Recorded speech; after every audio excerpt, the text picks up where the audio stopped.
7 men and 1 gun. I'd say that's a pretty big victory, so that's good. And the AT guns move up. We're going to keep our tanks here for one more turn till the AT gun battalion can set up, but after that we will move the tanks back with our troops. One thing that you guys should note is that if you try to assault enemy troops with tanks, do so with them in a clear hex. Don't do it in any urban places or any forests, simply because there is a penalty for assaulting blindly with tanks, and it makes sense, right? I mean, tanks in urban settings and inside woods are typically ambushed. If you do have enough soldiers to accompany the tanks, meaning that, say the enemy has 100 troops and you assault with 10 tanks, well then you'll need 10 or rather 100 infantrymen, so you need the same amount of infantrymen as the enemy has to effectively assault with tanks. So tanks are fairly useful in combined combat or in combined arms, but they're not necessarily so useful by themselves. Alright, so, since we moved this SMG company, you'll see here that this 50 point value hex has been isolated, meaning that we can hopefully assault this place and take it over fairly easily now compared to before.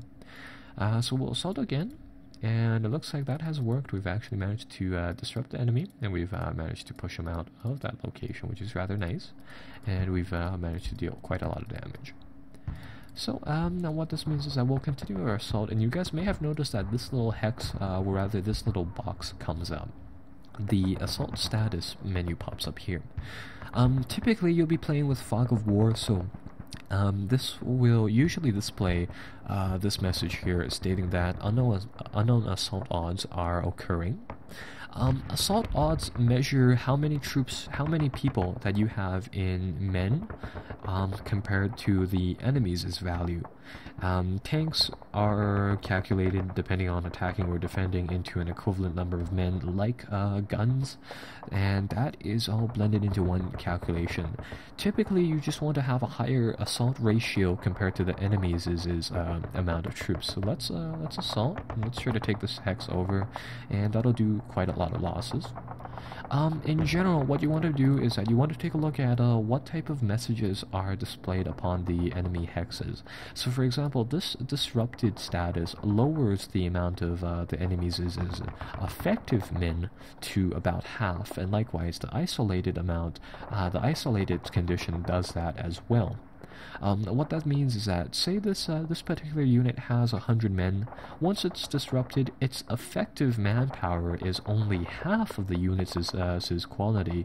So, say if you had 100 Russian soldiers compared to 100 German soldiers, if the German soldiers in this case were disrupted, then the Russians could win, but on the opposite hand, if the German soldiers weren't disrupted, because they have a higher morale quality, morale also plays a part into these calculations, and that if they had a higher morale, they would also have a little modifier onto them as well, just like that. So, anyhow, let's go and let's continue these assaults, and let's really try to smash up these positions. So we'll try to take over this hex as well, and as you can see, we're gradually starting to whittle down the Germans over here. We'll make another assault. That one was less so successful, but anyhow, it will do.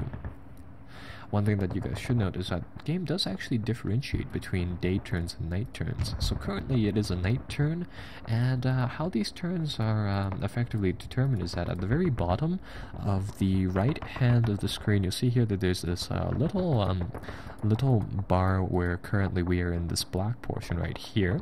Hope you guys can see my mouse.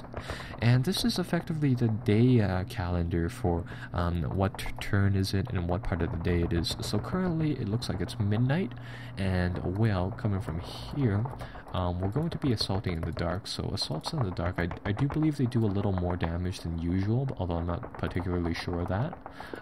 But if you do so happen to lose during your assault, you do take extended losses as well. So let's see, we're just going to be pressing up here, get our guys move from forward, and we will assault with our troops.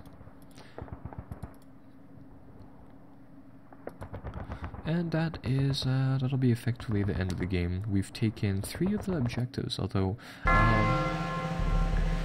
Yeah, we've taken 3 of the objectives here, but it looks like we've caused enough Axis losses to effectively get a major victory solely going off of the fact that we've dealt such a heavy blow onto these guys.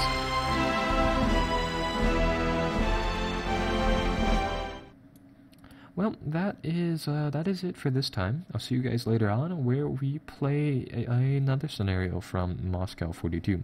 This is Pew Pew Choo Choo, signing off.